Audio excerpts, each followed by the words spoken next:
तो आपने रिकॉर्डिंग पे लगाया तो नहीं अभी तो? हो गया। आप लगा दो। जी। ओके। ठीक है। ठीक है सर। तो ये इंटरनल एनालिसिस के अंदर बहुत सारे मॉडल्स इस्तेमाल होते हैं। One of the model right. Is product life cycle. ठीक है। राइट। और ये प्रोडक्ट लाइफ साइकिल मॉडल इसलिए इम्पोर्टेंट है कि ऑर्गेनाइजेशन जब अपनी प्रोडक्ट पोर्टफोलियो देखती है तो उसे ये पता होना चाहिए कि उसकी प्रोडक्ट की पोजीशनिंग क्या है। कौन सी राइट। प्रोडक्ट्स ऐसी हैं जो कैश फ्लो जनरेट कर रही हैं, कौन सी प्रोडक्ट ऐसी हैं जो कैश आउटफ्लो क्रिएट कर रही हैं, कौन सी प्रोडक्ट ऐसी हैं जिनकी डिमांड बहुत ज़्यादा है, कौन सी प्रोडक्ट ऐसी हैं जिनकी डिमांड स्लो डाउन हो चुकी है, कौन सी प्रोडक्ट ऐसी हैं जिनसे रिलेटेड अब हमें फर्दर प्रॉफिट एक्सपेक्टेड नहीं है, तो उन प्रोडक्ट को हमें डिसकंटिन्यू कर देना चाहिए। तो ये सारे जो बातें मैं आपको बता रहा हूँ, ये सारे फैक्टर्स हमें प्रोडक्ट लाइफ साइकिल से सीखने को मिलते हैं कि हम ये एनालाइज करते हैं कि आपकी प्रोडक्ट की लाइफ साइकिल या उसकी stages of the product life cycle क्या हैं, और उसकी हर स्टेज के ऊपर प्रोडक्ट के प्रॉफिटेबिलिटी, उसके कैश फ्लोज, उसकी कॉस्ट, उसकी ओवरऑल पोजीशन कैसी होती है। देखिए आजकल मॉडर्न मैन्युफैक्चरिंग एनवायरनमेंट की अगर हम बात करें तो उसमें एक कैरेक्टरिस्टिक ये होती है कि लाइफ साइकिल जो है प्रोडक्ट की वो शॉर्ट होती जा रही है। और उसका रीज़न ये है कि अब लोग जो है ना वो चेंज बहुत जल्दी जल्दी अडॉप्ट करते हैं, और वो एक ही प्रोडक्ट पर बहुत लंबे अरसे तक के लिए स्टे नहीं करते।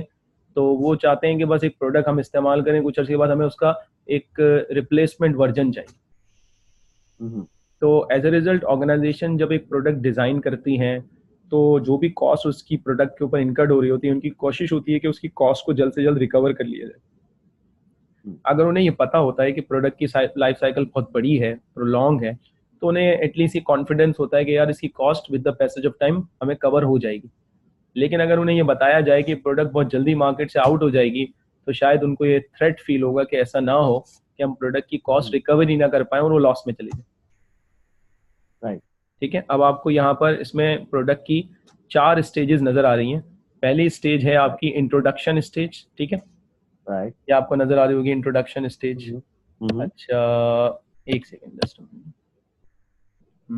इंट्रोडक्शन स्टेज आपको नजर आ रही होगी, मैं अंडरलाइन भी कर दूँ, ये इंट्रोडक्शन स्टेज आपको राइट। नजर आ रही है। राइट। अच्छा, फिर ग्रोथ स्टेज है, फिर इसकी एक राइट। मेच्योरिटी स्टेज है और एक इसकी डिक्लाइनिंग स्टेज है। अच्छा, इससे पहले एक स्टेज होती है which is designing. Design and development. Right, R&D जिसको हम कहते जी जी। तो डिज़ाइन एंड डेवलपमेंट की अपनी एक सिग्निफिकेंस है, क्योंकि जो हैं। प्रोडक्ट का डिज़ाइन पहले से डिजाइन डिसाइड हो गया, अल्टीमेटली उसकी मेजॉरिटी कॉस्ट उसी पे बेस कर रही होगी। तो अगर आप प्रोडक्ट की कॉस्ट से ज़्यादा परेशान हैं तो आपको डिज़ाइन एंड डेवलपमेंट स्टेज के ऊपर पहले से सही तरीके से उसकी डिज़ाइन और डेवलपमेंट से बनानी है कि प्रोडक्ट की कॉस्ट कंट्रोल में रहे। ठीक है। तो अब इसके अंदर चलें 5 चीज़ें कर लेते हैं हम, कि एक डिज़ाइन एंड डेवलपमेंट स्टेज हो गई, एक इंट्रोडक्शन हो गई, फिर ग्रोथ हो गई, फिर मेच्योरिटी हो गई और फिर डिक्लाइन हो गई। अब हर स्टेज के ऊपर प्रोडक्ट की कैरेक्टरिस्टिक्स बिल्कुल डिफरेंट होती हैं, उसकी कैश फ्लोज की, प्रॉफिट की और बाकी सारी चीज़ों की। ठीक है। लेकिन यहाँ पर ये जो आपको इस वक्त नजर आ रहा है ये सेल्स का चार्ट है। ठीक है। और इस सेल्स चार्ट में आपको नजर आ रहा है कि इंट्रोडक्टरी स्टेज के ऊपर सेल्स बहुत कम है, और फिर जैसे ही वो ग्रोथ स्टेज के ऊपर आती हैं तो अल्टीमेटली आपको यहाँ पर एक सडन जंप नजर आ रहा है कि कंपनी की सेल्स रेवेन्यू बहुत तेजी से बढ़ना शुरू हो गया। और फिर एक टाइम आया कि वो इस पॉइंट के ऊपर जाकर मेच्योरिटी के ऊपर वो फिर डिक्लाइनिंग फेज की तरफ जा रहे हैं, और यहाँ पर आपकी जो सेल्स हैं वो स्लो डाउन होना शुरू हो जाती है। ठीक है। और फिर अगर हम उसको सही तरीके से मैनेज ना करें और टाइम विल कम के सेल्स आपकी डिक्रीज होती रहती है और ये प्रोडक्ट अल्टीमेटली मार्केट से बाहर निकल जाता है। Now let's see. तो ये तो हो गए फेजेस। ठीक है। अब आ जाए इंट्रोडक्शन स्टेज। अब आपकी जो इंट्रोडक्शन स्टेज है, उस इंट्रोडक्शन स्टेज के अंदर होता क्या है कि आपकी प्रोडक्ट लॉन्च कॉस्ट और उसकी जो मार्केटिंग कॉस्ट है वो बहुत हाई होती है। राइट। एज अ रिजल्ट एक तो आपकी फिक्स कॉस्ट लगी हुई होती है डिजाइन एंड डेवलपमेंट स्टेज के ऊपर और मैन्युफैक्चरिंग स्टेज के ऊपर। दूसरा ये कि आप उसको जब लॉन्च करने जाते हैं तो उसकी हैवी एडवर्टीजमेंट करनी होती है, तो एज अ रिजल्ट लॉस और बढ़ता है। ठीक है। वॉल्यूम जो है इनिशियली वो लो होते हैं क्योंकि प्रोडक्ट नया होता है, उसकी एक्सेप्टेबिलिटी नहीं होती मार्केट के अंदर। ठीक है। और प्रोडक्ट की कॉस्ट ज़्यादा होती है। तीसरी चीज़, कंपटीशन कम होता है, ये हमारे लिए एडवांटेज है, क्योंकि अगर हमने कोई नया प्रोडक्ट निकाला और उसका कंपटीशन कम है तो यूजुअली प्लेयर्स होंगे नहीं, तो हो सकता है कि अगर वो कस्टमर को अट्रैक्ट करता है तो हम बहुत जल्द मार्केट में उसके वॉल्यूम्स अचीव कर लेंगे। ठीक है, जो प्रोडक्ट हम लॉन्च करने जा रहे हैं हो सकता है कि वो यूनिक प्रोडक्ट हो, और हो सकता है कि वो एक जर्नलाइज प्रोडक्ट हो, थोड़ा सा बेहतर वर्जन वाला हो, एक बिल्कुल ही यूनिक प्रोडक्ट हो, कोई लेकर आया कोई आउट ऑफ द बॉक्स। ठीक है, उसकी एक अलग कैरेक्टरिस्टिक होगी। ठीक है, अब यहाँ पर एक सवाल ये पैदा होता है कि अगर कंपनी अपनी सेल्स स्ट्रेटेजी बनाना चाहे तो वो क्या प्राइस रखेगी।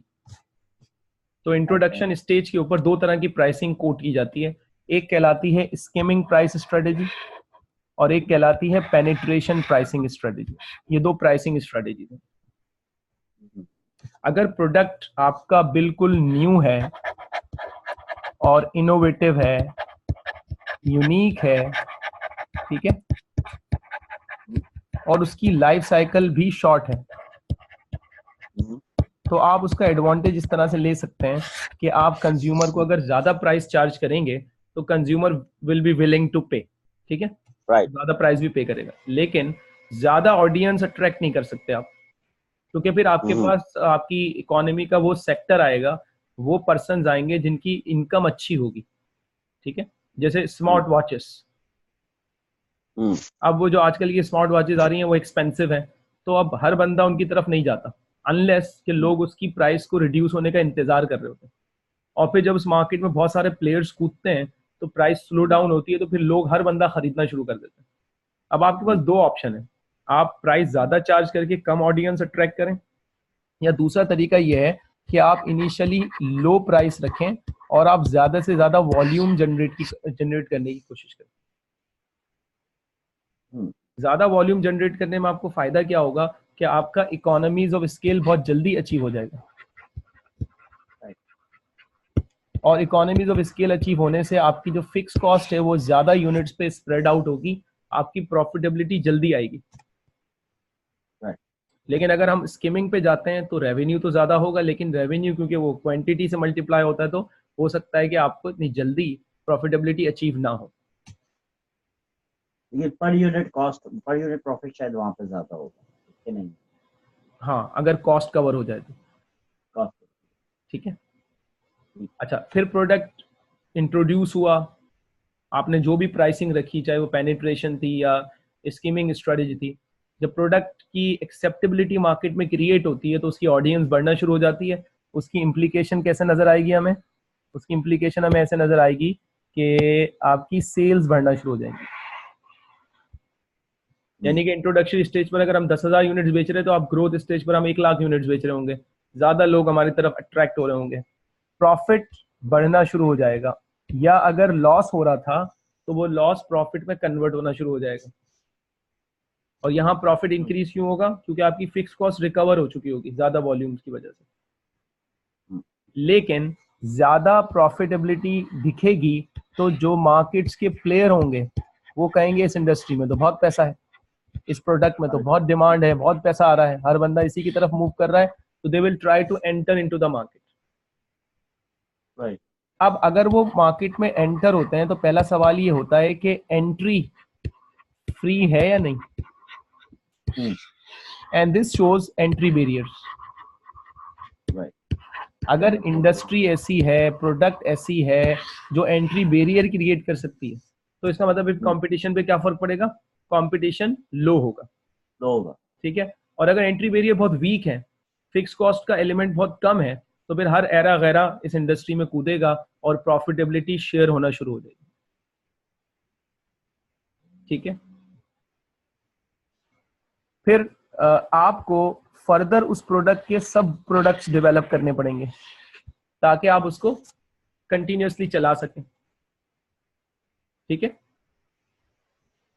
हेलो, हाँ जी, उस प्रोडक्ट के आपको सब वेरिएशन क्रिएट करने पड़ेंगे ताकि वो प्रोडक्ट आप चला सकें। राइट, क्योंकि अगर वो प्रोडक्ट आप उसकी न्यू वर्जन्स क्रिएट नहीं करते तो अल्टीमेटली वो प्रोडक्ट मार्केट से आउट हो जाएगी, या अगर सब कुछ सेम प्रोवाइड कर रहे होंगे, सेम प्रोडक्ट डेवलप कर रहे होंगे, तो फिर आपको कॉम्पिटिटिव एडवांटेज नहीं मिलेगा।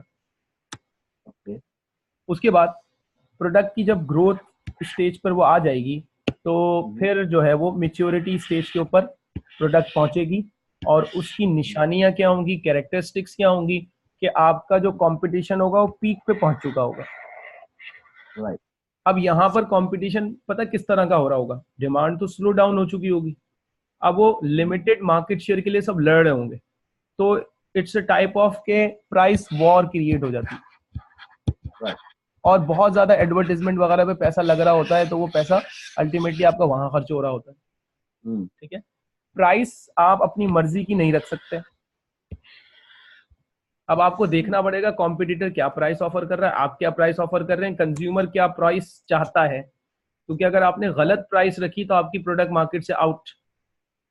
राइट। डिमांड की कैरेक्टरिस्टिक क्या होगी, demand reaches saturation, slow down होना शुरू हो जाएगी, सैचुरेशन पे पहुंच गया, अब फर्दर इंक्रीज डिमांड नहीं हो सकती। अब जो भी डिमांड है, जो एग्जिस्टिंग मार्केट शेयर बना हुआ है, उसी के अंदर आपको बेचना है। And your product is required some sort of modification, so आपको उस प्रोडक्ट के कुछ एड ऑन वर्जन्स उसके अंदर ऐड करने पड़ेंगे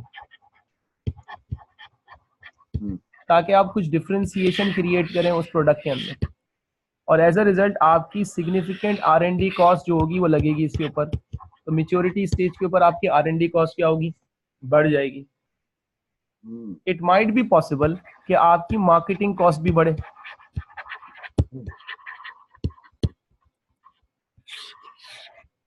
और as a result of that आपकी प्रॉफिटेबिलिटी हो सकता है कि लो होना शुरू हो जाए।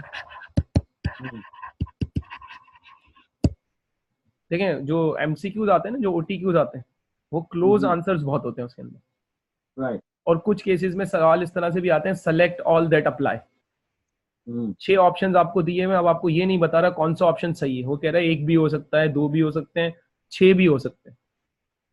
और एग्जाम में प्रॉब्लम ये है कि अगर आपने एक ऑप्शन भी गलत चूज किया तो मार्क्स 0 मिलेंगे आपको।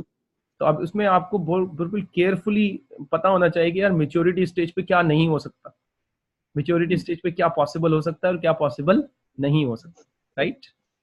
अच्छा जी, फिर अगर प्रोडक्ट नहीं संभल पाती और वो मेच्योरिटी स्टेज से डिक्लाइनिंग स्टेज पे चली जाती है, तो डिक्लाइनिंग स्टेज में क्या होगा, अगर एंट्री आसान होगी, अगर एंट्री इजी होगी, सही है, इस पे सॉरी एग्जिट, अगर एग्जिट इजी होगा,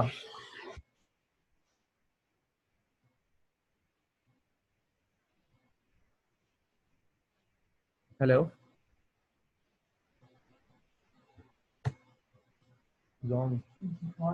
नहीं, शो नहीं हो रहा, बटन दबाना पड़ेगा, नहीं आ रहा ना यार, ये सही ड्रामा है।